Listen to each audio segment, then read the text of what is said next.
Hello guys, আজকে আমার বন্ধু চলে এসেছিল আমার বাড়ি, তাই দেরি না করে বন্ধুর সাথে ঘুরতে চলে যাই তাড়াতাড়ি। ছোট ছোট পায়ে ঘুরতে ঘুরতে আমরা ফাইনালি চলে আসি আমাদের বাবা বড় কাছারি মন্দিরের সামনে। মন্দির থেকে বেরিয়েই আমার বন্ধুর মনে পড়লো কদিন পরেই ওর বিয়ে, তাই বলল সবাই কাপ প্লেট কিনে আনতে হবে, শ্বশুর শাশুড়িকে এলে আবার খেতে দিতে হবে বিয়ের পর। চ চ চ চ চ। বন্ধুর জন্য কাপ প্লেট কিনে আমরা তাড়াতাড়ি করে বেরিয়ে আসি ওইখান থেকে। আর এসেই দেখি আকাশে মেঘ পুরো কালো করে এসছে, বৃষ্টি হবে এক্ষুনি। তখনই চলে আসি আমরা একটা দোকানে, বন্ধুর কি একটা কাজ ছিল সেই জন্যে।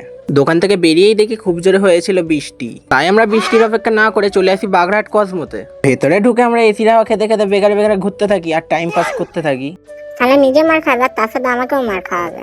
অনেকক্ষণ পর শার্টটা লেগেছিল ভালো, কিন্তু পকেটে ছিল না টাকা, তাই শার্টটাকে বলে চলে এলাম আমি টাটা।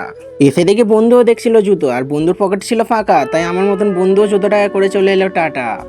তারপরেই আমরা বেরিয়ে চলে আসি মিও মোড়ে। আর এসেই আমার বন্ধু দুটো ভেজ প্যাটিস অর্ডার দিয়ে দেয়। নিয়েই আমার বন্ধু সঙ্গে সঙ্গে খেতে লেগে যায়, আর আমারটাও অল্প করে ছিঁড়ে নিল। তো আমরা খেতে থাকি, আর তোমরা এরকম মিনি ব্লগের জন্য লাইক সাবস্ক্রাইব করতে থাকো।